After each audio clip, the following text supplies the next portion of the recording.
Shalom Uvracha, nous allons étudier le Daf Nuntet dans Samer, Mechila, dans Masechet Gitin, et nous reprenons la dernière ligne du Daf Nuntet Amud Bet, Shalchule, Bene Galila, les Rabbi Chelbo, Charehen. Ils ont envoyé, les gens de Galil, ils ont envoyé une Sheila à Rabbi Chelbo. Charehen, après Kohen Levi, hier on a parlé de la Takana, de faire Kohen Levi Israël, on était dans la Mishnah Mishum Darke Shalom pour faire la paix entre les gens. Mikorin, une fois que l'on a dépassé Kohen Levi, qui est prioritaire parmi les Israël? L'Oava Biadé, il n'avait pas la réponse. Ata Veshaïlé, les Rabbi Yitzhak Nafra, donc ils ont posé la question à Rabbi Yitzhak Nafra, à Marley, et il a répondu donc à Rabbi Chelbo, qui lui-même n'avait pas la réponse. Acharein Korim Tabine Chachamim, Hamemunim Parnasim. On nomme après, en priorité, les Talmidei Chachamim, donc ceux qui ont la sagesse de Torah, Hamemunim Parnasim à la Tzibour, qui s'occupent, qui dirigent le Tzibour. Et après, Talmidei Chachamim, Areoyim les Mannotam Parnasim à la Tzibour.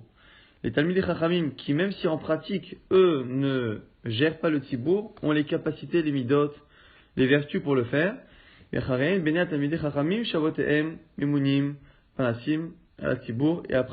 dans l'ordre, les fils de Talmidei Chachamim, dont les parents justement s'occupaient du Tzibour, et après, on nomme Stam, qui n'est pas forcément Talmid Chacham, mais qui s'occupe de la synagogue, Ve Chol Adam, et après tout Adam. Donc on a ici une priorité pour à la fois les gens qui ont la Torah et le fait de s'occuper du Tzibour. Après, petit à petit, on s'éloigne de cela jusqu'aux enfants de ceux qui étaient ainsi. Après, dans l'ordre, celui qui n'a que cette capacité de s'occuper du Tzibour, et à la fin, Chol Adam, n'importe quel Israël. Shalchule, Bene Galil, et Rabbi Chelbo, toujours les Bene Galil qui posent la question à Rabbi Chelbo. Donc on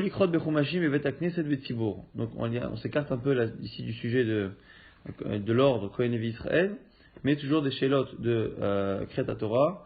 Et ici, il demande est-ce que l'on peut lire dans les Chumashim. Alors ce qu'on appelle Chumash à l'époque, ce n'existait pas les Chumashim imprimés évidemment.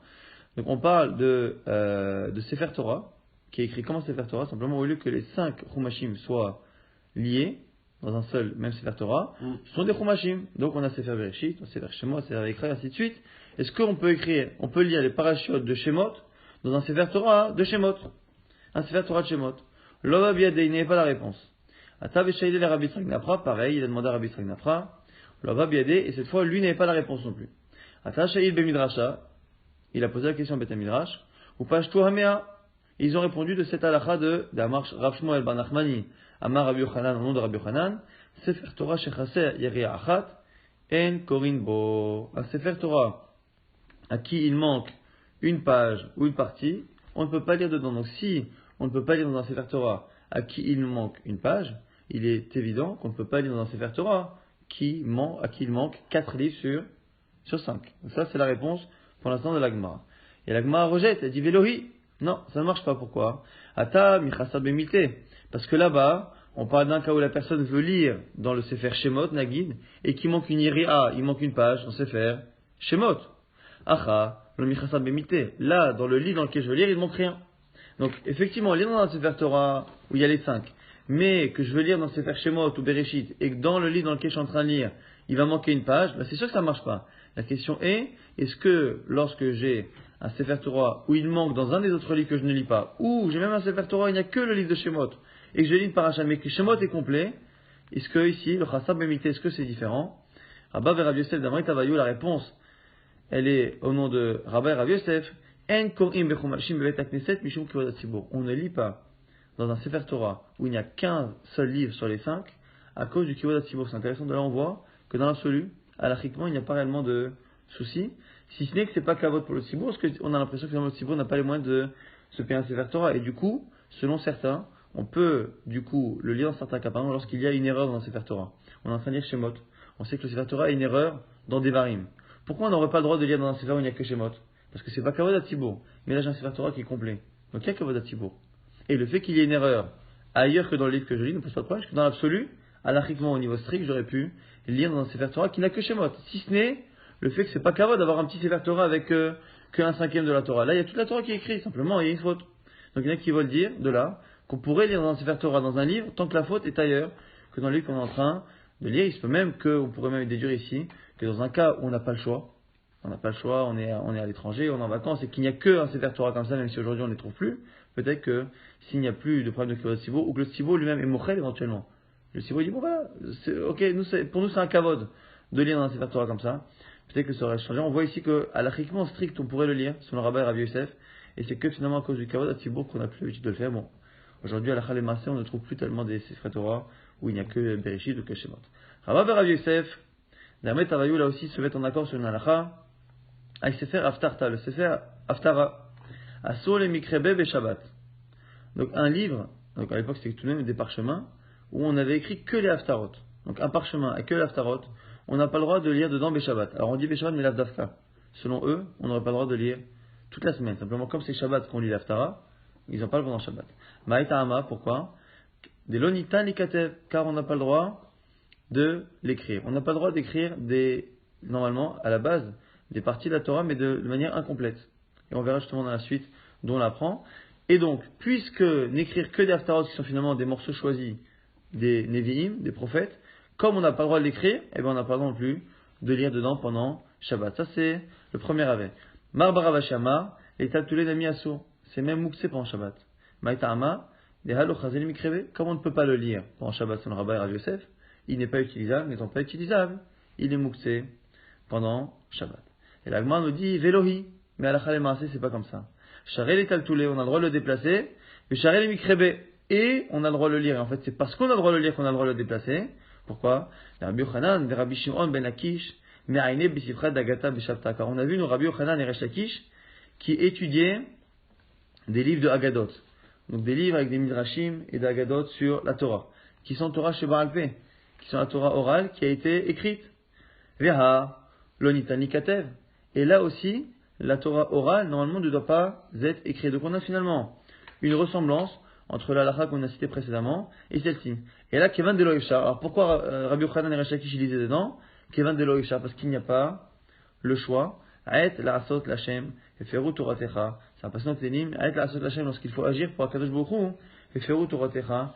Ils ont effacé, ils ont transgressé ta Torah. On a le droit de transgresser une partie infime de la Torah pour la sauver dans sa globalité. Et ce éther de Rabbi Yochanan et de Resh Lakish dans les Haggadot, dans la Torah orale, on l'applique à l'interdit d'écrire et de lire une partie des Nevi'im sans écrire le livre entier. Normalement, de écrire tout Shmuel, tout Yoshua Binoun pour pouvoir lire l'Haftara dedans.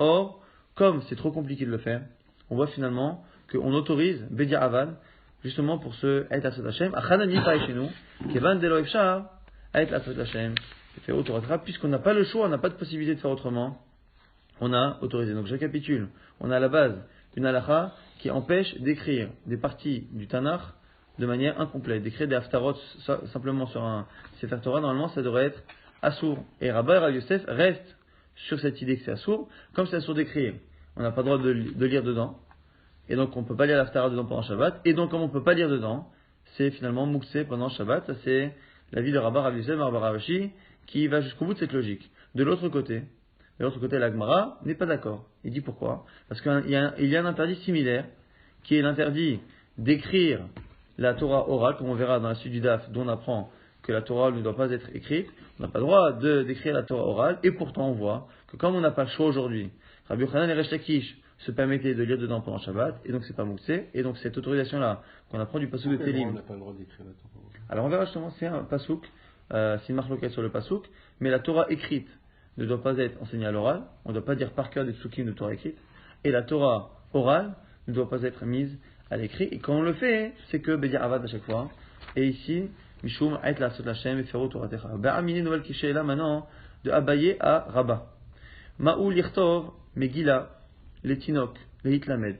Est-ce qu'on a le droit d'écrire une paracha de la Torah, ou deux parachutes de la Torah, donc ce qu'on appelle ici Megillah, un rouleau, une partie de la Torah, pour un enfant, pour qu'il apprenne? À l'époque, il n'y avait pas de Tikkun Korim, il n'y avait pas de Chumashim imprimé, donc pour qu'un enfant apprenne sa paracha de Bar Mitzvah, est-ce qu'on a le droit de lui écrire sur un parchemin une partie de la Torah? Alors la Gemara nous dit que la question se pose indépendamment d'une marloquette qu'on va voir tout de suite. Est-ce que la Torah a été donnée par morceaux ou est-ce qu'elle a été donnée de manière complète? Est-ce que Hachem a donné les parachutes à Moshe Rabbeinu au fur et à mesure des 40 ans et qu'à la fin il a tout écrit d'un coup, ou est-ce que tout a été donné d'un coup? Et l'Agma nous dit, Tiba, elle est mandamar, Torah Megillah, Megillah Nitna. La question se pose, à la fois selon celui qui pense que la Torah a été donnée par partie, par parashiot, Tiba, elle est mandamar, Torah Khatuma Nitna. Et la question se pose également pour celui qui pense que la Torah a été donnée de manière complète, elle a été donnée directement, signée, complète. Tiba, elle est mandamar. Pourquoi la question se pose pour celui qui dit, Torah Megillah, Megillah Nitna, que la Torah a été donnée par morceaux, Keman de Megillah, Megillah Nitna. Parce qu'il y a deux manières de penser.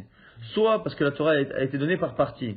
Kotvin, alors on pourrait écrire, puisque finalement c'est Moshe Rabbeinu à la fin de sa vie, qui a entre guillemets décidé de tout remettre ensemble.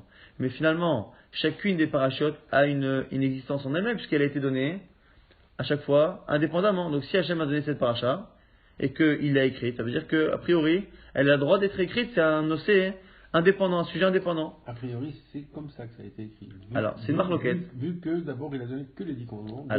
Alors justement, on va voir exactement comment ça rentre. Odilma, ou peut-être, Kevin de Idbak. Ou peut-être que c'est vrai que quand Akadosh Baruch Hu a donné selon cet avis la Torah par partie, il est vrai qu'au moment où ça a été donné, chaque sujet avait une existence en lui-même. Et qu'à la limite, on aurait pu à la limite écrire à ce moment-là, les parachutes séparés, ce qu'a fait Moshe Rabbeinu. Mais peut-être qu'une fois que Moshe Rabbeinu, à la fin, a tout lié et on a fait un Sefer Torah, peut-être que malgré tout on n'a plus le droit aujourd'hui de le faire. Donc est-ce que le fait que ça a été donné par partie a une incidence une fois que ça a été entre guillemets collé et rassemblé? Ce n'est pas évident. Donc la question se pose selon cet avis. Si et la question se pose également pour celui qui pense que la Torah a été donnée en un seul morceau.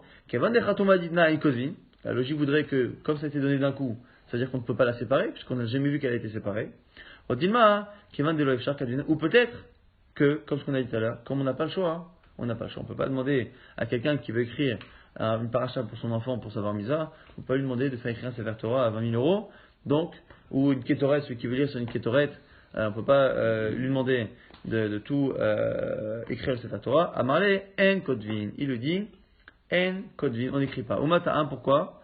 Les filles, chez en kodvin. C'est-à-dire que, on pense selon tout le monde, mais selon celui qui pense que Megillah, le Torah a été donné Megillah, quoi qu'il arrive, aujourd'hui, on n'écrit pas. C'est-à-dire que même si c'est donné par morceaux, et que, à l'époque, ça aurait pu être écrit de manière séparée, comme aujourd'hui ça a été rassemblé, on n'écrit pas, il n'y a pas de discussion. Donc on ne peut pas écrire pour un enfant. Étivé, maintenant on objecte. C'est marqué là-bas dans Yoma, on parle de toutes les takanot qui ont été faites par certaines personnes au Beth Amikdash, et entre autres on parle de Helena Malka qui s'est convertie, et qui a fait Tavla Shel Zahav, qui a fait comme ça une sorte de tableau en or, sur lequel on a écrit la Parashat Sota pour que le Kohen puisse écrire après sur le parchemin la Parashat Sota et qu'il ait un modèle, au lieu de sortir un Sefer Torah, il a le modèle qui est écrit sur ce tabla en or. Et donc on voit que la Parashat Sota a été écrite de manière incomplète sur le tabla. Amar Rabbi Shimon ben Lakish, Shimon Rabbi Yanai, Be'alef Bet. Nous dit ici Resh Lakish que c'est écrit Be'alef Bet. Alors Be'alef Bet, sur beaucoup de commentaires, c'était des Rachetevot. On écrivait juste les premières lettres de chaque mot et le Kohen évitait du coup de se tromper dans l'ordre des mots. Et Tivon objecte, Kesheu Kotev, Roe ve Kotev, Mashekatou ve Tavla, mais c'est marqué pourtant dans une braïta que le Kohen regardait le Tavla en or et il écrivait. Et ça a l'air d'être que réellement il recopiait les mots. Et ma Kema Shekatou be Tavla. Il faut dire que non, c'est pas qu'il écrivait ce qui est marqué, comme ce qui a l'air d'être dit, il écrivait en fonction de ce qui était marqué. Donc il voyait le mot Aleph, il écrivait le mot qui commençait par Aleph. Il voyait le mot la lettre Gimel, il écrivait le mot qui commençait par Gimel. Mais c'est pas comme ce qui a l'air d'être écrit dans la Braïta qu'il écrivait ce qu'il voyait. Parce que s'il écrivait ce qu'il voyait, il aurait écrit des initiales. Donc on continue de penser comme ça que dans le tabla il n'y avait que les initiales. Et Tivon objecte, Sheu Kotev, Roe Batavla ve Kotev, Mashekatu Betavla. Ou Mahukatu Betavla. Le problème c'est qu'il y a une Braïta qui est un peu plus précise et qui est difficile maintenant de comprendre comme cela. C'est-à-dire que on dit qu'il écrivait ce qui est marqué dans le tabla, et là-bas, la Braïta donne exemple. Qu'est-ce qui est marqué? Im shachav. Le verset qui dit que si elle a une relation, Im lo shachav, si elle n'a pas eu de relation avec l'homme. Et du coup, cette fois-là, on ne peut pas y échapper. Ça a l'air d'être marqué clairement dans la Braïta, qu'il est recopié, et on voit que les mots im shachav, im lo shachav sont écrits de manière entière dans le tabla en or. Donc comment ça peut être écrit selon ce qu'on a dit qu'on n'a pas le droit d'écrire? Megillah, Mifna Atzma, Achabeman Askinan, Besirugin. Nous dit ici l'agma qui s'entête à garder son pshat de Rachetevot, que finalement, Im Shachav, Im Lo Shachav sont les débuts des versets. Et en fait, je continue de penser que Bémet, l'essentiel des versets, est écrit par Hachetevot, par initial. Simplement, la Braïta parle du début du verset. Donc le début du verset est écrit de manière totale, Im Shachav, et après le reste, Ish Ota Shirvat Zera, la suite, est écrit en Hachetevot, Aleph, Shin, Zain, ainsi de suite. Et pareil pour Im Lo Shachav. L'Agma nous dit que cette question-là, est-ce qu'on peut écrire Megillah, c'est une marloquet Tanaïm, Ketanae. En Kodzin Megillah, Letinok, Letlamed Ba. On a un premier halakha qui nous dit qu'on n'a pas le droit d'écrire une Megillah pour un enfant, pour qu'il s'entraîne.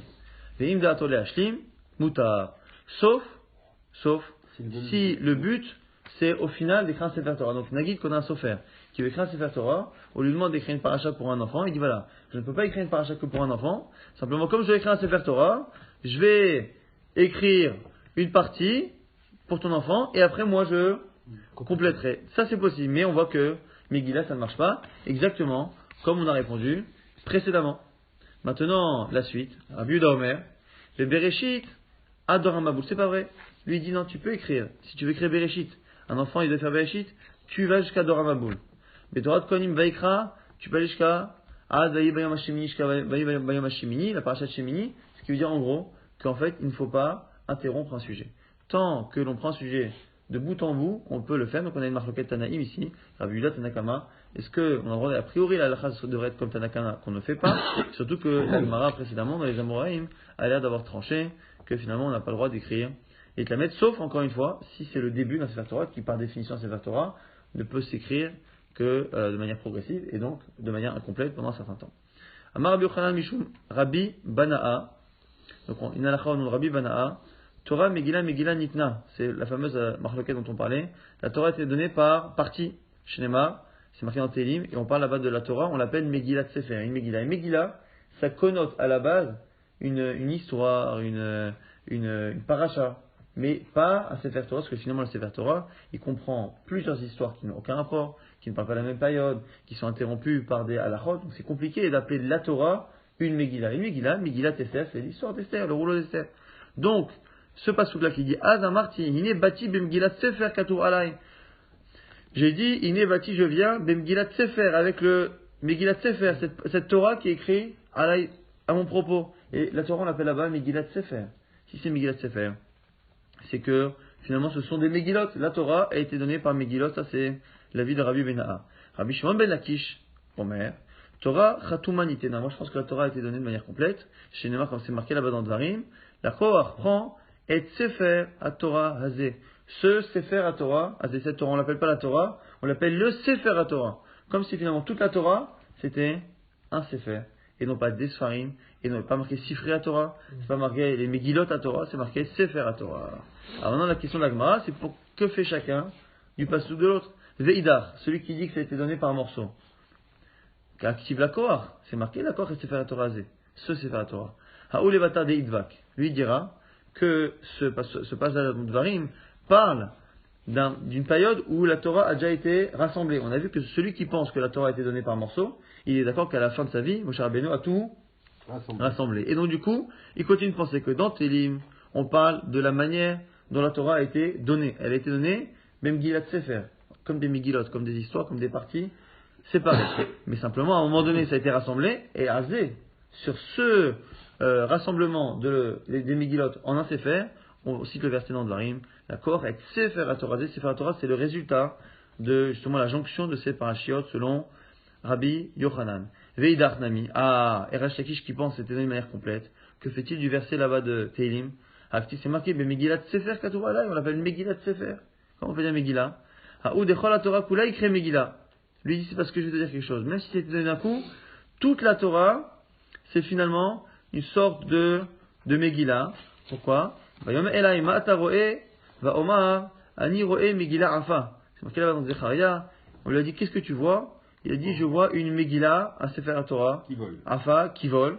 Et là-bas, on voit qu'en tout cas, comme il parle de la Torah, et la Torah qui, selon tout le monde à ce moment-là, a été rassemblée, qu'elle a été donnée finalement par l'un ou par l'autre, a été rassemblée. Donc du coup, c'est pour ça qu'on l'appelle Megillah. Donc du coup, Rabbi Yochanan, qui pense était donné d'un coup, il dira qu'on voit, Resh Lakish qui pense que c'est donné d'un coup, on voit que ça s'appelle Megillah, et c'est pour ça que David Amelech l'appelle Megillah. Ça parle pas du moment où ça a été donné, mais ça parle de manière générale que la Torah on peut l'appeler Megillah. Inami, des Rabbi Lévi, tu peux répondre à cette question avec l'halakha de Rabbi Lévi. Amar Rabbi Lévi, Shmone parashiot nemru bayom shukam bo hamishkan. Il y a 8 parashiot qui ont été donnés le jour où le Mishkan a été dressé. Vélo a une sélection, les voici. Parashat Kohanim, la parashat des Kohanim. Parashat Lévim, à propos des Lévim, Barlotecha. Parashat Mim, par rapport à celui qui est tamé et qui ne peut pas faire Korban Pesach, on lui fait Pesach Sheni. Ou Parashat Shiluach Timeim. Et la parashat qui dit que celui qui est tamé, il faut qu'il sorte des camps d'Israël. Parashat Aharemot. Et après la parashat de Aharemot, sur justement la Avoda de Yom Kippourim, Parashat Shtuye Yain, et après la parashat qui parle de ceux qui ont bu du vin des Kohanim qui ne peuvent pas servir au Beth Amikdash, ou Parashat Nerot, la parashat des Nerot, des bougies de la Menorah du Beth Amikdash, ou Parashat Paradouma, la parashat de la vache rousse. Ce qui veut dire que même selon celui qui pense que la Torah a été donnée d'un coup, il serait d'accord que d'un coup c'est une chose, mais d'un coup à l'exception des 8 parachutes qui ont été donnés le jour du Mishkan. Et du coup, ça pourrait justifier qu'on l'appelle Megillah. Pourquoi on l'appelle Megillah? Parce que même si je pense que la Torah a été donnée essentiellement d'un coup, il y a tout de même 8 parachutes qui selon Rabbi Lévi ont été donnés le jour où le Mishkan a été dressé. Et c'est la raison pour laquelle on l'appelle Megillah. C'est une autre réponse selon Resh Lakish. Amar Rabbi Elazar. Maintenant, toujours par rapport à la Torah, Rabbi Elazar nous dit Torah Rov Birtav. La majorité des halachot de la Torah se retrouve dans l'écriture par soit quelque chose qui est clair, soit essentiellement surtout par des drashot, les 13 midot, les 13 manières que l'on a de déduire des halachot, des versets. Donc on a un texte, on a 13 manières de déduire des halachot, et donc normalement avec le texte et cette logique-là, on peut tout trouver. Umiaout alpe. Et la minorité des halachot sera transmise de manière orale, sans que l'on voit ça ni dans les psukim clairement, ni par des limoudim. Chez Neymar, comme c'est marqué, Ertov lo roubé torati kemozan ershavu. Je lui écris ou je vais lui écrire roubé torati, la majorité de ma Torah, kemozan ershavu. Malgré cela, il se comporte avec moi comme un étranger, il ne la pratique pas. On voit là-bas dans le Shéar qu'on parle de la Torah et l'écriture, que la Torah a été écrite, essentiellement écrite, puisque Ertov lo, je vais lui écrire roubé torati, l'essentiel de mon enseignement, de mes règles. Ça, c'est le premier avis. Rabbi Yochanan Amar, c'est l'inverse. Rov alpe, la majorité des halachot ne se retrouve pas dans le texte, ni de manière claire, ni de manière allusive. Ou mi'aut birtav. Et la minorité est à l'écrit. La majorité à l'oral et la minorité à l'écrit. Chez Neymar, comme c'est marqué, qui alpi hadevarim ele karati techa berit. Le brit, ce qu'on a lu la semaine dernière, le brit a été fait essentiellement sur alpi hadevarim, sur la bouche de ces paroles, c'est-à-dire sur ces paroles qui ont été transmises à l'oral. C'est l'essentiel du brit, c'est à l'oral. L'essentiel pour l'instant, la Gemara pense, selon en tout cas Rabbi Yochanan, que l'essentiel c'est en quantité. En quantité, l'essentiel des halachot c'est à l'oral. La Gemara fait toujours même raisonnement. Comment chacun explique le passage de l'autre? Veidar, nami, artiv, ertov le roubet torati. Comment celui qui pense que la majorité a été dite à l'oral, comment il comprend le passage qui dit que je lui écris ou je lui écrirai la majorité à l'écrit? Alors il dit, Haou, atmuhe kametma. Ce passage-là ne se lit pas de manière affirmative, mais de manière interrogative, exclamative. Ertovlo, rubo terati. Quoi, je vais lui écrire clairement la majorité de ma Torah? Alors, kemozar nershavu. Ça sert à rien que je fasse cet effort. Même si j'avais voulu, nous dit Akadosh Baruch Hu, écrire toute la Torah de manière claire, ça sert à rien, ou la majorité, ça sert à rien, puisque dans tous les cas, il ne la pratique pas. Donc c'est interrogative, exclamative, ertovlo, rubo terati, ce qui veut dire qu'en réalité, ça n'a jamais été fait. Le fait d'être kotev roubé torati, c'est pas une réalité. Donc on ne peut pas utiliser ce pasouk là comme étant une réalité. C'est une exclamation, mais pas une réalité. Et donc on continue de penser. Voilà. Veidach nami artiv kalpia de raima ele karati techaberit. Ah, et celui qui pense que la majorité a été écrite, comment peut-il comprendre que finalement on nous dit que le pacte avec Hachem a été fait pas sur les Torahs orales, ce qui veut dire que finalement c'est parce que c'est la majorité. Ah ou mishum det kifé les migmerin, ou pas du tout. C'est pas parce que c'est la majorité. Ça reste la minorité. Encore une fois, selon moi, c'est l'avis de Rabbi Elazar. Simplement, c'est tellement plus difficile, justement, cette Torah orale qui s'apprend de maître en élève, c'est tellement plus difficile que c'est la raison pour laquelle le pacte est lié plus à cela. C'est la difficulté qui leur donne finalement une importance énorme au niveau du brit. Il fallait faire un pacte pour qu'ils s'engagent à partir du moment où c'est plus difficile d'appliquer une Torah qui est orale, et donc c'est la raison pour laquelle le pacte est là-dessus. Donc chacun arrive à se défendre, Rabbi Hazar et Rabbi Yochanan. Dans le même sujet, Darash Rabbi Yehuda, Ben Nachmani, Mitour Gemane, de Rabbi Shimon ben Lakish, le Tourgeman, le traducteur de Rabbi Shimon ben Lakish, il a fait une dracha active, Ketov Lecha et Advarim Ha'ele.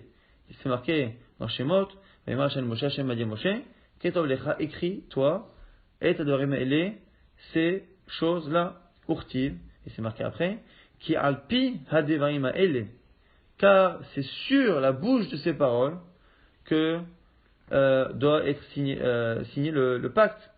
Et du coup, ici nous dit la dracha de Rabbi Yehuda bar Nachmani, Haketzad, comment on fait finalement pour d'un côté dire, il lui dit d'écrire, après il lui dit Ki'alpi, c'est oral tout ça. Alors c'est oral ou c'est écrit ou c'est oral? De là on nous dit Zarim, Shibirta, et Ataracha et Omran Alpe. C'est pour nous dire que ce sont deux catégories bien distinctes. Que les choses qui sont écrites, elles doivent rester écrites. Zarim, Shibar Alpe, et Ataracha et Omran Birta, ce qui est à l'oral ne doit pas être écrit. Alors là, du coup, c'est une grande discussion dans les commentaires. Rishonim, Charonim, est-ce que ces interdits-là sont des interdits de la Torah, des interdits des Rabbanan, ou même si c'est des interdits de la Torah, est-ce que ce ne sont que des interdits les Khatrila?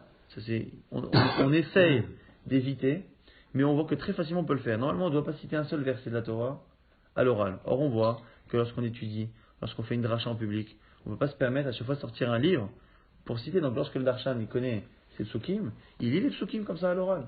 Il ne peut pas faire une dracha qui dure 3 quarts d'heure parce qu'il passe son temps à ouvrir des livres. Donc on voit qu'on est très souvent mekil.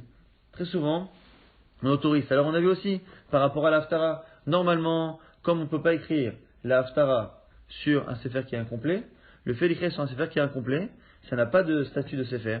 Et donc quand on lit la Haftara Shabbat, c'est comme si on la lisait à l'oral. Et on n'a pas le droit de lire à l'oral, c'est pour ça qu'on n'a pas le droit de lire pendant Shabbat. Et là aussi on voit que bon, Yefchar, comme on ne peut pas, on ne peut rien pas faire autrement. Et on voit, au final, qu'on a beaucoup plus de facilité à transgresser ce genre d'halachot que les autres halachot. Les autres halachot, c'est pas si facile. Pareil pour l'écriture, normalement tous les sfarim qu'on a aujourd'hui ne devraient pas être écrits, parce qu'on n'écrit pas la Torah orale. Et qui disent que les rabbanim à l'époque, ils écrivaient à la fin de leur vie, ils écrivaient comme ça les enseignements de leur maître, et sans plus, il n'y avait jamais de transmission. Maintenant qu'on a dit qu'il fallait écrire, on a écrit la Mishnah, Rabbi a dit que Haïtasot Hashem, aujourd'hui on voit qu'on ne se limite plus, et que finalement, au contraire, on écrit des livres, c'est une misa, on achète des livres, c'est une misa, donc on a une certaine facilité à transgresser ces deux à la fois, le fait à la fois de ne pas dire des psukim à l'oral, et le fait de ne pas écrire la Torah chez Baal Peh. On voit que finalement, c'est une halakha qui très rapidement a été mise de côté. Debe Rabbi Shmuel Tana, maintenant, une autre source pour apprendre cet interdit d'écrire ce qui est à l'oral, c'est marqué Ketov lecha et dvarim ha'ele. Tu écriras ces choses-là. Ele à ta côté, ceux-là tu les écris, ve à ta côté, halachot, tu n'écris pas le reste. C'est quoi le reste? C'est justement les halachot, les précisions orales des enseignements de la Torah. Amar Rabbi Yochanan, Lo karat akadosh baruch hu berit el Israël ela bishvil dvarim shebaal peh. Du même passage qu'on a cité précédemment, Akadosh baruch hu n'a fait de pacte réellement que sur la Torah orale. Finalement, quand c'est marqué qu'il y a le pied dvarim el karati techa berit vet Israël, car c'est sur la bouche de ces paroles-là que j'ai signé avec toi un pacte. Donc on a finalement deux possibilités, deux versets pour apprendre qu'on ne peut pas écrire la Torah orale et qu'on ne peut pas dire à l'oral la Torah écrite. Et on a aussi une autre dracha qui nous apprend que, en dehors de cela, l'essentiel du pacte avec Hachem a été fait par rapport à la Torah orale, comme on a dit tout à l'heure, peut-être parce que c'est la difficulté justement, à la fois de les retenir et à la fois de les appliquer. Mais Arvin, Bevei Kashan, Mipne Darke Shalom, on avait vu dans la Mishnah que Mishum Darke Shalom, lorsqu'il y avait une copropriété et qu'on faisait un hérouv, et que jusqu'à présent, le hérouv, la nourriture qui servait de hérouv pour pouvoir porter pendant Shabbat était chez quelqu'un, on a l'habitude de laisser tous les Shabbatot, le hérouv dans le même endroit, et de ne pas tourner, de peur que chacun dise je veux chez moi, et ainsi de suite. On dit Maïtarama, pourquoi? Il est Mamishon Kavod. Si tu dis que c'est pas Kavod, parce que si tu enlèves le hérouv de la première personne, ça va lui manquer de Kavod, ou si tu donnes pas à l'autre, ça va manquer de Kavod. Et à Ushipura, c'est pas vrai, parce qu'il y a une histoire du chauffard. Là-bas, Mekara Berabiuda. Là-bas, il y a une copropriété, et il y avait un chauffard qui appartenait à tout le monde. Au départ, on l'a mis chez Rabiuda, ou le Bassof, et à la fin, on l'a mis chez Rabba, ou le Bassof, Berav Yosef, après chez Rav Yosef, ou le Bassof, Beabaye, ou le Bassof, Berava. Bon, on voit finalement qu'ils avaient l'air tous d'habiter dans la même shruna, c'était une shruna assez intéressante, avec Rabba, Rav Yosef, Abaye et Rava, on est tous les Tamidei Chachamim, même si, normalement, ici on a Rabba, bon, On va dire que plus ou moins c'était à la même période, même s'ils n'ont pas le même âge. En tout cas, on voit qu'ils ont déplacé ce chauffard sans forcément que l'on se dise tiens, c'est un manque de kavod pour celui qui on l'enlève. Donc on voit qu'on n'est pas choshécha. Et là, Mishum Chashad. Donc c'est une autre raison. Pourquoi? À cause du Chashad, à cause du soupçon. Si le hérouv est toujours chez une personne et que du jour au lendemain on décide de le mettre chez un autre des voisins, lorsque quelqu'un d'étranger va venir chez lui, il verra qu'il n'y a plus le hérouv et il ne se dira pas qu'on l'a mis ailleurs. Il se dira il n'y a plus de hérouv. Et quand il verra les gens de la propriété porter, il dira tiens, il porte B, il sauve. Maintenant on reprend ce qui est marqué dans la Mishnah. On a dit que Bor, Ukarov, les Hama, à l'époque les gens lorsqu'ils avaient des champs, ils avaient l'habitude de remplir des fosses, des puits avec de l'eau, des citernes avec de l'eau à partir des fleuves qui étaient environnants pour pouvoir justement abreuver leurs champs, irriguer leurs champs lorsque le fleuve était à sec. Donc ils faisaient des stocks d'eau dans ces citernes, dans ces puits. Et maintenant on nous dit que celui qui est le plus proche de la partie du fleuve, c'est lui qui est prioritaire pour remplir son bord. Chacun a un puits, celui qui est le plus proche est prioritaire. Donc on met de côté ça et on va nous rapporter une marloquette entre Rav et Shmuel. Itmar. Bene Nahara. Lorsqu'il y a des fleuves qui sont attenants à des champs qui sont attenants à un fleuve. Rav Amar Tatae Shatumaya Veresha, c'est ceux qui sont au-dessus, donc en amont, qui se servent en premier. Ou Shmuel Amar, Mechila Tatae, ceux qui sont en bas. Shmuel Amar Ailae Shatu Maya Beresha. Et Shmuel nous dit que c'est Ailae, c'est ceux qui sont au-dessus. Donc encore une fois, selon Rav, c'est ceux qui sont en bas, qui sont en aval, qui sont prioritaires. Selon Shmuel, ceux qui sont en amont. L'Agma nous dit Bede Mezal Kula Almalo Pligé. L'Agma nous dit que lorsque le fleuve passe directement par les champs, il n'est pas en retrait, il n'est pas sur le côté, il passe par les champs. Lorsqu'il parle par les champs, il n'y a pas de discussion qui pligué. Bimiska Vashkouye. La question est lorsque le fleuve passe à côté, à l'extérieur des champs, qui a le droit de sortir de l'eau du fleuve pour irriguer son champ? Shmuel Amar Eila E Shatou Maya Veresha. Shmuel dit que c'est ceux qui sont prioritaires, c'est ceux qui sont en haut pour justement détourner le fleuve vers leur champ. Des Amar, ce qu'ils disent Anna Mekar Vinan fait. Nous on est plus proche de la source. Verav Amar il pense Tatae Shatou Maya Veresha. Il pense que c'est ceux qui sont en bas qui sont prioritaires. D'Amré ils disent là qui est pas acheté les parce que finalement on laisse le fleuve aller jusqu'au bout et c'est plus son chemin qu'un irait. C'est intéressant que la marloquette Rav Shmuel, c'est en gros au niveau de la logique humaine, qu'est-ce que l'on estime être le chemin normal du fleuve? Est-ce que c'est sa source, son endroit d'origine, qui est son endroit, ou est-ce que son endroit c'est là où les lois de la pesanteur vont l'amener? Et du coup, Rav il dit, puisque finalement il finira par arriver naturellement là-bas et s'arrêter à cet endroit, c'est cet endroit là-bas qui est son endroit. Et comme c'est son endroit, moi qui suis près de là-bas, je suis prioritaire. Selon Shmuel, pas du tout. Il dit l'endroit d'un fleuve, c'est son origine. Et donc celui qui est proche de l'origine, la source, c'est lui qui est prioritaire. Maintenant, on reprend notre Mishnah. Bo hakarov le ama, celui qui a une citerne, un puits, une fosse, qui est proche du bras du fleuve, mitmale rishon, mifne darke shalom. C'est lui qui prend en premier à cause du darke shalom. Et ça a l'air d'être un peu comme Shmuel, c'est-à-dire que celui qui est le plus proche, ça ressemble un peu à la marloquette Rav Shmuel, et ça a l'air d'être un peu comme Shmuel. Alors du coup Shmuel, bon joueur, Tirgema, Shmuel Alibadera, c'est Shmuel lui-même qui a donné une explication de la Mishnah selon Rav, comme quoi il pouvait avoir un désaccord, mais essayer de comprendre comment Rav aurait expliqué la Mishnah. Be'ama mitalechet alpiboro, c'est un cas où le bras du fleuve passe directement, naturellement, par le bord, par le fleuve, et c'est un peu comme ce qu'on a dit là-haut pour les champs, lorsqu'on a un fleuve qui passe par les champs directement. Et là ici la même chose, on n'a pas de discussion. Donc la Mishnah ne parle pas d'un cas comme ça, ou selon Rav, oui, mais il n'y a pas de discussion. Comme on a dit là-haut, il n'y a pas de discussion lorsque le fleuve passe par le champ, ou le fleuve passe par la citerne de la personne, on ne discute pas ici qui est le plus faible, le plus près, on laisse le champ, le fleuve suivre son cours. Là, il m'a dit, c'est pas shoot. Si c'est ça, selon Rav, comment expliquer que la Mishnah viendrait nous dire que lorsque le champ passe par un endroit, il est prioritaire? Il est évident. Le fleuve passe par le puits de monsieur qui est en haut, après il descend, et on nous dirait quoi? Tu sais, c'est le monsieur qui est en haut qui est prioritaire. Mais oui, c'est c'est le chemin du fleuve qui est ainsi. Que veux-tu faire? Maoud était maintenant. Qu'est-ce que tu aurais pu penser? Mati Amrele, que ceux qui sont en bas, selon Rav, pourraient dire Sra Miskar. Vous coupez, vous fermez votre citerne et vous ne prenez pas l'eau. VHK, Beindeza, Kamash Malan, et vous me laissez moi être prioritaire, et après vous prenez Kamash Malan que non. Et donc du coup, Rav pense que ce cas-là, où le fleuve passe naturellement par le champ ou par la citerne, est tout de même un chidouche, il faut quand même l'enseigner, donc c'est pour ça que selon Rav, ce serait ça le cas de la Mishnah. Alors selon Shmuel, on peut très bien imaginer que celui qui est prioritaire est celui qui est en haut, à la fois si le champ passe par chez lui, le fleuve, et à la fois si le fleuve passe à côté, il est prioritaire. Selon Shmuel, la Mishnah peut se lire de manière plus facile et plus large. Amar Abuna, Bar Tachlifa, Ashad de Loitmar, Ilcheta Lokemar de Lokemar, Kol de Alim Gaba. Maintenant que la halakha n'a pas été tranchée comme Rav ou Shmuel. En général, il y a des principes de Rav ou Shmuel par rapport au Issouré, par rapport au Dinim Amonot. Mais là, ici, c'est à peu près ni l'un ni l'autre. Donc, c'est un peu un Dinim Amonot. En tout cas, on voit que la halakha n'a pas été tranchée comme Rav ou Shmuel. Et l'Agma dit quelque chose de très particulier. Elle dit que c'est le premier qui se sert. Kol et Daling va. C'est le plus fort qui gagne. Alors, c'est très très bizarre comme réponse parce que non seulement déjà le principe de Kol Daling va, c'est-à-dire que c'est le plus fort qui l'emporte, c'est un peu la loi de la jungle. Mais parfois on le dit. Et il y a une certaine logique de dire que finalement, on dit par exemple quand deux personnes ne sont pas d'accord, et c'est aussi compliqué, est-ce que la vie de Kol Daling va ne s'applique pas ici? Il y en a qui disent que c'est quoi de Kol Daling va? C'est qu'on part du principe que comme on ne sait pas c'est qui a raison, au lieu de couper en deux et de forcément faire perdre quelqu'un, on dit celui qui est le plus fort gagne. Et c'est une manière de dire qu'on imagine que parmi les deux, il y a un menteur et un qui dit vrai. Et que celui qui dit vrai, c'est celui qui sera le plus têtu.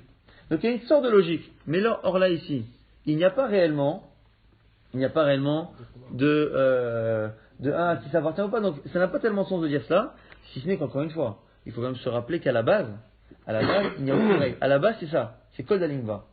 Celui, normalement, ni celui qui est en haut, ni celui qui est en bas est prioritaire. Mais pour faire la paix, on a mis une règle. Mais comme cette règle, on n'arrive pas à la trancher, on revient à la situation antérieure. Ce qui est tout un peu étonnant. Pourquoi? Parce qu'au final, on va enlever le principe de Takana qui était de faire la paix. Alors qu'au moins, si on avait fait comme Shmuel ou comme Rav, ça aurait permis tout de même de faire la paix. Mais il se peut que l'Agma ait estimé finalement que, comme on n'arrive pas à trancher comme Rav ou Shmuel, c'est aussi parce que finalement, la chose n'est pas comprise. Le Darkei Shalom, c'est si la chose est comprise. On comprend pourquoi on fait monter Cohen, on comprend pourquoi on fait monter Lévi, et après Israël. Mais si on avait fait monter de manière arbitraire n'importe qui, juste pour faire le Shalom, ça n'aurait pas fait Shalom parce que les gens n'auraient pas accepté la chose. Là, peut-être pareil, peut-être que ce principe-là de faire, donner la priorité à l'un ou à l'autre, est quelque chose qui n'a pas été accepté réellement par les gens, et quand c'est pas accepté ni compris par les gens, au final, ça ne peut pas faire le Shalom. Le Shalom, c'est quelque chose qui est imposé, effectivement, une règle qui permet d'éviter que chacun demande quelque chose, mais il faut que la chose soit comprise, acceptant sa logique. Maintenant, on a une histoire intéressante. Rav Shimi bar Ashi voulait étudier avec Abaye. Atal et Kamed Abaye, venu voir Abaye. Amarle, Ludvanman Ba'inna, trouve-moi un temps pour étudier avec toi, Trouman Kuyahut. Amarle dit, Inna dit, tu sais, j'ai beaucoup de temps pour moi, je dois faire Khazara, j'ai Shiurim, c'est compliqué. Ludvanman Ba'inna, il a dit, alors trouve-moi un moment la nuit. Il dit, je suis désolé, moi la nuit, je m'occupe de ma parnassa. Amarle, Itlimaya, la Shkouille, tu sais, j'ai des champs, et je dois prendre l'eau et je dois irriguer mes champs. Amarle dit, t'inquiète pas. Anna, Mashkina, Lelemar, Maya, Bimema, je m'occupe de ton champ la journée, je prends ton eau et j'irrigue tes champs pendant la journée. Et du coup, le temps où le soir tu travaillais, tu me le gardes. Pour faire Chavrouse, Amale, les Chaye, il a dit, Yalla, Chaim, Tovim, avec plaisir. Aza, les Ailae. Du coup, ici, Rav Shimi a fait quelque chose de très particulier. Comme la halakha n'a pas été tranchée comme Rav ou Shmuel, il est parti voir les champs de Abaye, étaient au milieu du fleuve. Il est parti voir ceux qui étaient en amont. Amalé a dit, Tatae Shatumaya Bereshav, c'est la halakha est comme Rav, que c'est ceux qui sont en bas, qui sont prioritaires, donc vous n'avez pas le droit de prendre l'eau. Très bien. Azal et Tatae, il est parti voir ceux qui étaient en haut.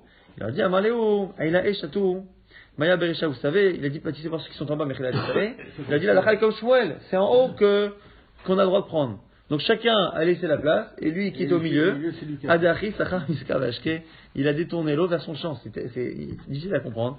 Katel Kamed Abaye, lorsque Abaye a vu ça, Amalé quoi, qui est Bétré Avatali, quoi, tu as pris tu t'es servi des deux, quoi. Que tu fasses comme Rav, comme Shmuel, c'est une chose.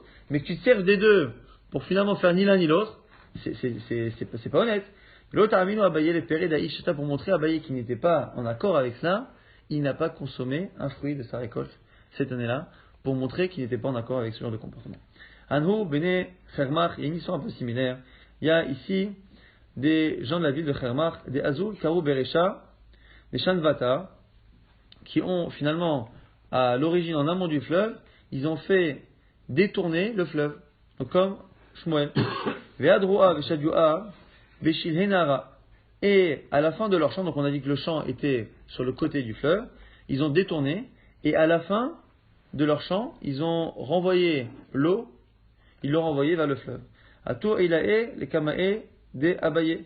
Ceux qui étaient au-dessus sont venus voir Abaye. À Moulé, ils lui ont dit, Kamatki, les Naharin. Mais ceux qui font ça, ils détournent finalement le fleuve de son nid d'origine. Et de son nid d'origine, Amalou leur a dit, Kirubadahu, c'est pour ta. Il dit, alors si c'est ça, vous avez qu'à finalement creuser le fleuve, parce qu'en fait il disait que le fleuve perdait de sa puissance. Donc ils ont de sa vigueur, ils disent, vous avez qu'à creuser de telle sorte à ce que le dénivelé soit plus fort, que même s'il y a moins d'eau, il y ait finalement une puissance au niveau du fleuve. À Moulin on dit, Kayaché Pirine, mais si on fait ça, on a nos bras, nous, qui risquent de sécher. Il dit, Amalehou, Zilou Salikun Ashaykhou Matam, il a dit, partez d'ici, vous n'avez, fermez vos bras, vous n'avez rien à faire par rapport à cela. Et donc, du coup, c'est juste une histoire qui est similaire et qui est encore liée à cette sorte de chant et qui a été enseignée par Abaye.